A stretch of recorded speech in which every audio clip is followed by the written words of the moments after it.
Standby as Seattle braces for a potential weekend of violence, but the city's mayor is suggesting she's been misled by DHS. I talked to the acting secretary yesterday.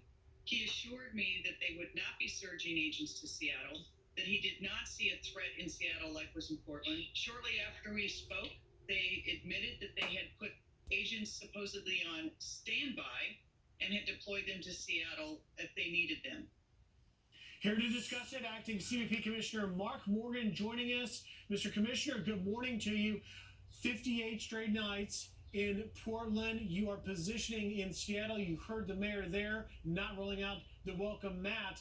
What is the reality? We pointed out in the last segment that perhaps what we're seeing is something very different from the protests for racial justice. What are you seeing in Portland? What is the reality on the ground? And what are you planning on doing in Seattle?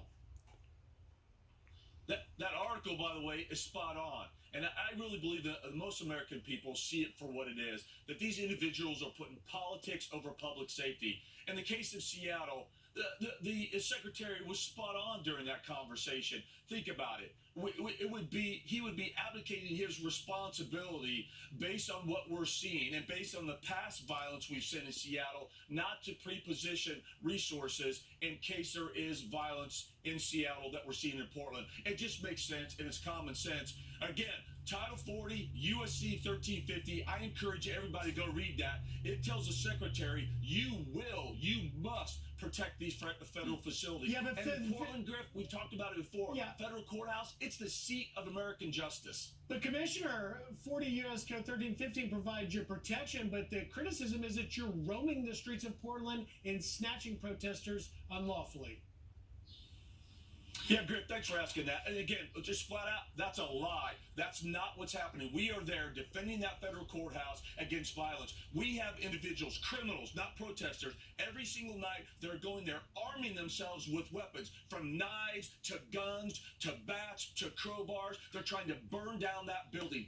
That is the truth. And so when you see a federal officer or agent out there in Portland, it's because they're going to arrest somebody with probable cause that's trying to burn the building down or assault them. And I support them 100%. Mr. Commissioner, what do you say to your critics, kind of on Griff's point, who say, hey, this would all be peaceful and lovely, summer of love, if not for the federal agents that were here? It's you, they say, that are agitating and creating the violence. What do you say to them?